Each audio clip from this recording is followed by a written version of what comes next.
Tonight, our tough questions get a violent reaction. CBS Atlanta's investigative reporter Jeff Cherico is looking into a shady businessman accused of stealing tax refunds from his customers. Jeff joins us now. I know you discovered this man is back in business, Jeff, and he didn't like you discovering that, did he? He did not. His father didn't either, apparently. Richard Wilder closed his shop last year after getting out of jail. But we found him back open in a new city running a new company. And we wanted to know if he's up to his same old tricks. It only costs $35 to bust this man in the mouth, sir. This is the father of a convicted felon. We'd like to... Furious that we tracked down his son, Richard Wilder. Can you tell me about why you reopened another business, doing the same thing? Who's back in business weeks after we exposed him for allegedly stealing from customers. He's gonna be bleeding worse if he don't get off my property. Our story ends with a punch to my chin. It begins with a blow to his victims' wallets. He's one of the best crooks I ever seen. Jerry Carruth and his girlfriend Stephanie Hoff say the smooth-talking taxman kept their tax refunds, totaling $8,000. Wilder operated his tax preparation business out of his used car lot on Highway 53 in Brazelton. According to a police report, Wilder may have taken refunds from 32 people. The report reads he deposited customers' tax returns into his bank account and wrote customers checks for amounts less than the initial return. This man ruined our lives. I got really shafted. It was actually the main pulley. David Perkle of Norcross says Wilder burned him too by canceling the extended warranty on his Chevy Aveo when repairs got too expensive. It's caused a lot of financial burden that we shouldn't have. Wilder sped away when we first tried to ask him tough questions in October. Perhaps he didn't want to admit he's been ripping people off for a while. Court records we obtained show he was busted in Gwinnett County 3 years ago for rolling back an odometer, forging documents, computer theft, and more. You can't say you're a man of God and then live like this.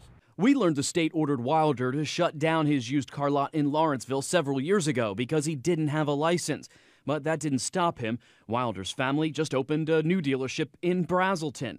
And after Wilder got nabbed for allegedly stealing tax refunds, they moved the business to Gainesville. It's a little dirty right now, but it's got the premium package. That's where our undercover producer finds a man that looks a lot like Wilder selling cars on Atlanta Road. According to the website, the dealership is called Easy Auto Sales. This whole town we know about him now. So it's time to move on to a bigger city with more people, and they haven't heard this story yet. And as we expected, the salesman offers to complete our producer's tax return. If you got like your last pay stub from that other company and then this second company you went to work for, I can estimate your taxes off of that. Our investigation finds Richard Wilder isn't licensed to sell used cars in Georgia or prepare taxes. I'm Jeff with CBS Atlanta News. How are you today? How you doing? You got the wrong person. No, you're Richard Wilder. No. Yeah, I've seen the mugshots. No. Then who are you? I know who you're talking about. Yeah, who are you then? He's a relative of mine. Who are you? He doesn't answer our questions and walks inside his office. Are you taking advantage of people again? Minutes later, Wilder's father arrives and attacks. Your son's facing some pretty serious charges, and you seem to be back in business now. In a new place where people don't know you. I'm good. We'd like to... Without warning, a man who calls himself Donald Wilder turns and punches me. Don't you dare!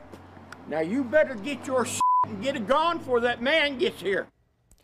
Wilder is facing 7 counts of theft by deception and 1 count of racketeering related to the missing tax refunds in Jackson County. We've posted more video from that confrontation on our website. That's cbsatlanta.com.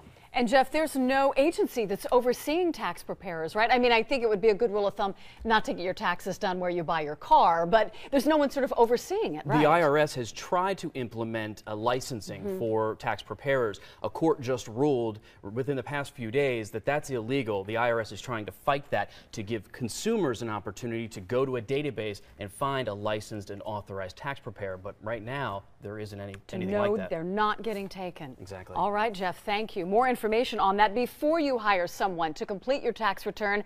The IRS says, please do your homework. Jeff spoke with Mark Green of the IRS, who says customers should make sure the preparer is credible, knowledgeable, and isn't a fly-by-night operation.